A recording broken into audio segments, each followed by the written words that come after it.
A supposed clue pointing to the fact that Paul McCartney actually died in 1966 and was replaced by a double. The strangest mysteries are not the ones that remain unsolved. They're the ones that should have disappeared long ago. In 1969, a rumor began spreading across college campuses and radio stations. Paul McCartney was dead. What followed was a decades-long hunt for clues hidden in songs, album covers, and interviews. Most people laughed it off. Yet even today, the theory refuses to disappear. And the reasons why are stranger than many realize. The death that never happened. According to the most popular belief, Paul McCartney died on Wednesday morning, November 9, 1966. The story they tell is surprisingly detailed and emotionally compelling. Paul was in the middle of recording sessions for the album Sgt. Pepper's Lonely Hearts Club Band with the Beatles at Abbey Road Studios. The band was working together in the studio, laying down tracks that would become some of the most beloved songs in the history of music. But on this particular morning, something went wrong. The official narrative suggests that Paul and the rest of the Beatles had some kind of disagreement. They argued about the direction of the music. They clashed about something fundamental. Paul became frustrated and angry. He got fed up with the tension. He was tired of dealing with the band dynamics. In a rage, Paul stormed out of Abbey Road Studios. He was so angry that he grabbed his keys and decided to leave. He got into his Austin Healey sports car. He was driving fast and recklessly because of his emotional state. His rage made him careless. He was not thinking clearly. His anger got the better of him, and he was driving too fast for the conditions. The car crashed. The impact was violent. Some believers claim he was decapitated in the crash. Others say he died on impact. Either way, Paul McCartney was dead. He was gone. The most talented musician in the Beatles is no longer alive. But here is where the story becomes even more dramatic. Instead of announcing Paul's death to the world, the Beatles made a decision that would change history. They decided to keep it a secret. They decided to find a replacement. They decided to hire a look-alike to finish the album and continue touring and recording as if nothing had happened. Why would they do this? According to the conspiracy theory, the money. The Beatles were worth millions of dollars. Their music was generating enormous amounts of revenue. The merchandise alone was making them rich beyond measure. If they announced Paul's death, the band would be over. The money would stop. So they chose to hide the truth. They chose to keep the machine running. Some versions of the conspiracy theory claim that MI5, the British intelligence agency, actually ordered the cover-up. The government was worried about mass hysteria. They thought that announcing the death of Paul McCartney would cause riots. Young people across the world would lose their minds. There could be self-harm. There could be violence. There could be chaos. So the government allegedly stepped in and told the Beatles to keep quiet. They told them to find a replacement. They told them to maintain the lie. And the Beatles agreed. They conspired with the government to hide the truth from the world. This is the narrative that believers accepted as fact. This is the story that drove millions of people to search for hidden messages and secret clues. The backwards messages that supposedly revealed everything. If Paul McCartney were truly dead, then the Beatles had to find some way to confess without ever actually confessing. They could not walk into a police station. They could not go to the authorities. They could not stand in front of a microphone and tell the plain truth. So instead, according to believers, they turned to the one place they could hide a secret in plain sight. They used their own music. They supposedly recorded messages backwards. They buried confessions inside their reversed vocals. They left evidence woven into the audio itself, where only their most devoted fans would ever think to look. And when you played certain songs in reverse, you could supposedly hear them admitting their guilt out loud, speaking the truth they could never say forward. The most famous of all these backwards messages comes from the song Revolution 9. If you reverse the looping phrase number 9 and listen very carefully, it can begin to sound like a voice saying, "Turn me on, dead man." Believers treated this as the smoking gun. To them, this was not a coincidence. This was proof. This was a deliberate admission, recorded by John Lennon or one of the others, and then flipped backwards so that only the most dedicated listeners would ever uncover it. It was a confession hidden right in the open, a quiet cry for help wrapped inside a strip of reversed tape. Every time someone played the track forward, they were missing the secret entirely. Every time someone reversed it and heard those words, they felt themselves drawing one step closer to the truth. There were other backwards messages too. At the very end of I'm So Tired, if you played it in reverse, some people claimed you could hear a voice murmuring, "Paul is a dead man. Miss him, miss him, miss him." This one felt even more explicit to believers. It was not vague. It was not open to interpretation. It sounded like a direct statement of fact. Someone was saying plainly that Paul was dead. Someone was confessing. Someone was desperately trying to get the message out, and the only way to hear it was to reverse the tape. The Beatles had apparently invented an ingenious method of hiding the truth. They could record something that sounded perfectly innocent played forwards, yet contained a damning secret played backwards. It seemed like the perfect crime and the perfect confession all at once. A piece of genius-level deception that only the true believers would ever crack. Then there was Strawberry Fields Forever. At the very end of the song, John Lennon mumbles a few unclear words. If you listened closely or reversed the tape, some people insisted they could hear him say, "I buried Paul." For many believers, this was the most damning piece of evidence of all. Lennon was supposedly admitting in his own voice that he had buried Paul. He was confessing to his role in the cover-up. Every time that song played quietly on the radio, he was making a confession that almost no one could understand, and almost no one could even hear. But to the believers, that hiddenness only made it stronger. The fact that you had to dig for it made it feel more real and more legitimate. More messages were said to be scattered all across the catalog. I Am the Walrus supposedly held confessions. Tomorrow Never Knows hid them in its backwards loops. A Day in the Life buried clues deep in its audio. Nearly every recording released after 1966 became another chance to leave evidence behind. To believers, it was as if the band were trapped, desperate to tell the world the truth, yet only able to whisper it in reverse. And the only way they could cry out was through backwards recordings that only the most devoted fans would ever discover. The album covers that told a story of death.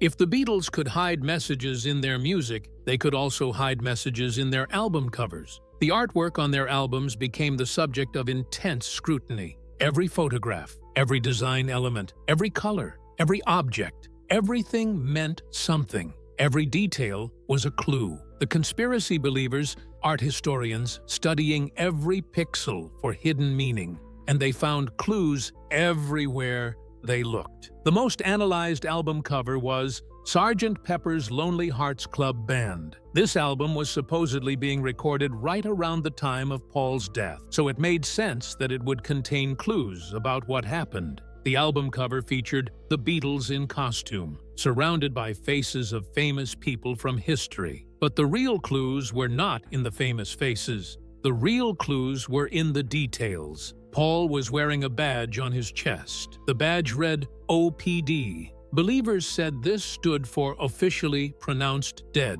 This was a direct confession. Paul was wearing a badge that announced his own death. It was right there on the album cover for the entire world to see. It was hidden in plain sight.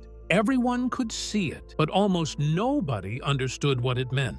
There were other clues on the Sgt. Pepper covers too. The flowers in the background supposedly formed the shape of a bass guitar. Paul played bass. The bass guitar was a symbol of Paul. So the flowers forming a bass guitar was a message about Paul. There was also a figure in the background that looked like a statue. This statue was supposedly pointing at Paul. It was pointing at him as if accusing him or indicating something about him. There was a figure that looked like it could be a deity or religious figure. Some believers claimed this was Shiva the Destroyer, a Hindu god of destruction. The drum in the center of the album cover also contained clues. If you held a mirror up to the drum in just the right way, you could supposedly see hidden messages. The text on the drum would reflect in the mirror, and form words and numbers. Some believers claimed to see he died reflected in the mirror. Some claimed to see the date of his death hidden in the reflection. The drum itself seemed to contain a message if you just knew how to read it. The cover artwork was becoming a sort of visual puzzle. Every element had meaning. Every detail was significant. The album cover was not just promotional artwork, it was a confession written in visual language. Abbey Road and the funeral procession. The most iconic album cover in the Beatles' catalog is Abbey Road. The cover shows the four band members walking across a zebra crossing on a street in London. It remains one of the most famous photographs in the whole history of music, but believers looked at that same image and saw something completely different from everyone else. They did not see a band crossing a road on an ordinary day. They saw a funeral procession unfolding in plain sight. They believed the Beatles were quietly acting out a funeral ceremony, and that each member had been handed a symbolic role to play in this hidden drama of death. John Lennon was walking at the very front, dressed entirely in white. Believers said he stood for a priest or a heavenly figure, the one leading the procession and guiding the others through this dark and sacred moment. Ringo Starr followed close behind him, dressed all in black. Believers decided this made him the Undertaker, the man quietly running the funeral and handling the business of death. George Harrison walked behind Ringo in simple denim. To believers, he was the gravedigger, the one whose job was to bury Paul and lower him into the ground. And then came Paul McCartney himself. He was walking barefoot. He was out of step with the other three. His eyes were closed. He wore no shoes at all, exactly like a body that has been washed and prepared for burial. For believers, this was the heart of the whole theory. Paul was the corpse. He was the dead man. The entire photograph, they argued, was a careful and deliberate portrait of his funeral. There were even more clues buried inside the Abbey Road cover. The license plate on the Volkswagen Beetle, parked in the background, could be read. Believers seized on this as a coded message about death. The number was 28. The letters spelled out the word if. If Paul had lived, they insisted, he would have turned 28. But he was never going to live past the moment the photo was taken. The word if was conditional, a quiet whisper saying if only he had survived. Yet he had not survived. He was gone, and the plate was supposedly confirming it. Every small detail in the photograph seemed to point back to the same dark conclusion. Believers even noted the cigarette held in his right hand, reminding everyone that the real Paul was left-handed. To them, this was not really Paul at all. This was the imposter, the replacement who did not yet know Paul had been left-handed, and proof that these men were not truly the Beatles. Beyond the major album covers, believers began finding clues absolutely everywhere they looked in Beatles photographs and artwork. The visual clues and hidden symbols. In one image, Paul was wearing a black flower on his chest, while the other three band members all wore red flowers. What could that possibly mean? To believers, it simply had to mean something. It had to be a deliberate symbol of death. Black was the color of death. Black was the color of mourning. So Paul, they decided, was the one marked for the grave. He was the one set apart from the others, singled out by that single dark flower. The clues only multiplied from there. In another photograph, Paul appeared without any shoes while everyone else was wearing them. In another, he stood alone in the background while the rest of the band filled the foreground. In another still, he wore a strange and blank expression while the others looked fully alive and present. The truth was that almost anything could be twisted into a clue, as long as you had already decided that clues were there waiting to be found. The booklet that came with Magical Mystery Tour supposedly held dozens of these hidden messages. In one shot, Paul appeared in front of what looked like the outline of a coffin. In another, there was a sign that seemed to hint at death or burial. In yet another, he was once again separated and standing apart from the group. Every single photograph was studied with enormous care. Every image was pulled apart and analyzed frame by frame. Every tiny detail was noted down, catalogued, and argued over for hours. The believers built vast and detailed collections of these supposed clues. They created careful timelines tracking when each clue had appeared. They drew up charts that connected one image to the next. They linked everything together into one enormous web until the pattern seemed to glow with meaning right in front of them. To their own eyes, it all fit together far too perfectly to be a coincidence. They became convinced that they had uncovered something the rest of the world had simply been too distracted to notice. And so, piece by piece and photo by photo, they arrived at a conclusion that felt undeniable to them. Paul McCartney was dead. He had been quietly replaced by a look-alike, a stranger who had stepped into his life and spent years pretending to be him. How the rumor spread like a virus.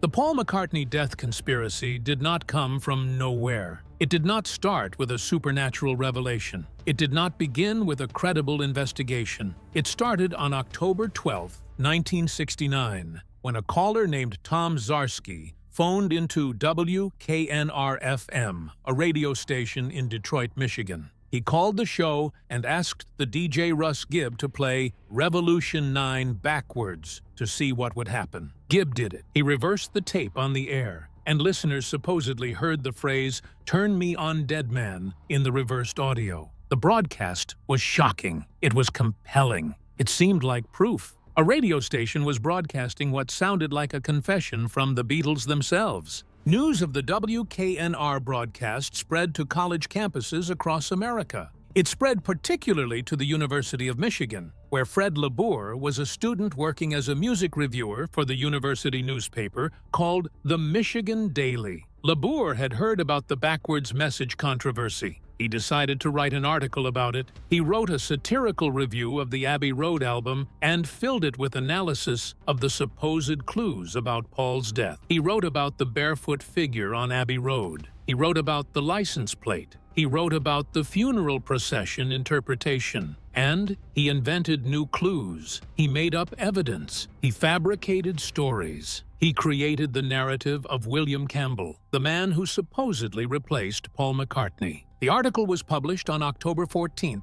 1969, in the Michigan Daily. The headline was, "McCartney Dead, New Evidence Brought to Light." The article was written as satire, but when it was published, most people did not realize it was a joke. The article read like a serious investigation. It seemed like someone had uncovered real evidence of a conspiracy. Wire services picked up the article. Major newspapers across America started running the story. The Associated Press distributed it. The Chicago Sun-Times reported it as fact. The New York Times covered it. The Washington Post discussed it. The Los Angeles Times published it. Within hours, the satire had become national news. College radio stations started broadcasting the story. Radio DJs began investigating the claims. They played Beatles songs backwards on air. They discussed the album cover clues. They analyzed photographs for hidden meanings. Students across America began organizing search parties for evidence. They formed groups dedicated to finding proof of the conspiracy. They became obsessed with the idea that Paul McCartney was dead. The rumor spread faster than any truth could possibly spread. It spread through radio. It spread through newspapers. It spread through television. It spread through word of mouth on college campuses. It became the biggest entertainment story of the year. The media coverage continued to intensify. More newspaper articles appeared. More television coverage followed. A television special was produced called The Beatle Plot, where people discussed the evidence. Radio DJs interviewed conspiracy researchers. People called into radio shows with their own theories about what happened. The story had become self-perpetuating. Every news story about the conspiracy generated more interest. Every denial from Paul McCartney or the Beatles just made people think they were covering something up. The more the band tried to stop the rumors, the more convinced people became that the rumors were true. The conspiracy had taken on a life of its own. It had become bigger than any single person could control. Understanding why the Paul McCartney death conspiracy spread so rapidly requires understanding the cultural moment of 1969. Why an entire generation believed the impossible. America was in the middle of the Vietnam War. Young people were deeply distrustful of the government. They did not believe what politicians told them. They did not trust authority. The counterculture was at its peak. Young people were questioning everything. They were suspicious of all institutions. They believed that the government was capable of lying on a massive scale. They believed that there were massive conspiracies being hidden from the public. They believed that the truth was being suppressed. The Beatles themselves had cultivated an atmosphere of mystery and hidden meaning in their music. They had used backwards recording. They had created surreal album covers. They had written songs with cryptic lyrics. They had experimented with drugs and recorded their experiences in song. They had made music that was deliberately confusing and complex. Their fans had been trained to look for hidden meanings. They had been taught that every song contained a message. Every album had a deeper meaning. Every design element was significant. So when the rumor started that the Beatles had hidden confessions in their music, it seemed plausible. It seemed like something the Beatles would do. It seemed consistent with their artistic approach. Paul McCartney had also genuinely disappeared from public view during this period. He had married his girlfriend Linda. He had become a father. He had moved to Scotland away from London and the music industry. He was no longer visible at Beatles meetings. He was not appearing in public. He was not doing interviews. His absence from public life fueled speculation. If Paul was alive and well, why was not he defending himself against the rumors? Why was not he out doing public appearances to prove he was alive? The very fact that he was in seclusion made the conspiracy seem more believable to millions of people. The absence of evidence became evidence of absence. The Beatles were also secretly breaking up during this exact period. The band was fractured. The members were fighting with each other. John Lennon was becoming involved with Yoko Ono. George Harrison was frustrated that his songs were not getting enough attention from Paul. Ringo Starr felt like he was not valued by the other band members. Paul was trying to hold the band together even as everything was falling apart. The band was on the verge of collapse. But the public did not know this. All they knew was that the Beatles seemed to be falling apart for mysterious reasons. That mysterious breakdown made the conspiracy theory more believable. Something was wrong. Something was happening. And maybe Paul being dead was the reason why everything was falling apart. Everything changed when Fred LeBour finally admitted the truth. He came forward and said that he had invented most of the evidence in his Michigan Daily article. He said he made up the name William Campbell. He said he fabricated the clues about the album covers. He said he invented evidence that never existed. He said the whole thing was a joke. He was a college student trying to be funny, and his joke had spiraled completely out of control. He had not expected it to spread nationally. He had not expected it to become a worldwide phenomenon. He had not expected millions of people to believe something he had deliberately fabricated as satire. But the confession did not stop the conspiracy theory. Even after LeBour admitted he made it up, people continued to believe in the Paul is dead theory. They said LeBour was lying. They said he was being forced to recant by the Beatles' management or the government. They said his confession was part of a larger cover-up. The conspiracy had taken on a life of its own. It no longer mattered what the actual facts were. It no longer mattered that the person who created the story admitted he invented it. The believers had accepted the conspiracy as truth, and no amount of evidence could change their minds. The real timeline proves beyond doubt that Paul McCartney did not die in 1966. During the dates when he supposedly crashed and died, he was traveling abroad in France and Kenya with his girlfriend Jane Asher. He was thousands of miles away from England. He was photographed in Africa. There are travel records that prove he was out of the country. The Tara Brown car crash that believers confused with Paul's supposed death actually happened on December 18, 1966, not November 9th. It killed Tara Brown, not Paul McCartney. It inspired John Lennon's writing of A Day in the Life. It was a real tragedy that real people mourned, but it was not about Paul. The backwards messages that believers heard as confessions were not confessions at all. They were coincidences combined with the power of human expectation. John Lennon said, "Cranberry sauce, not I buried Paul." The engineer who recorded it confirmed this. Lennon said, "Monsieur, monsieur, not Paul is a dead man." Musicians have confirmed this by listening to studio outtakes. The voices at the end of I Am the Walrus came from a BBC broadcast of Shakespeare, not from a Beatles confession. These were not hidden messages. These were sounds that brains primed to expect hidden messages transformed into evidence. This is a well-documented psychological phenomenon called pareidolia. Our brains see patterns where none exist. Our brains hear words where none are spoken. Our brains transform noise into meaning when we expect to find meaning. Paul McCartney himself appeared on BBC Radio on October 24, 1969,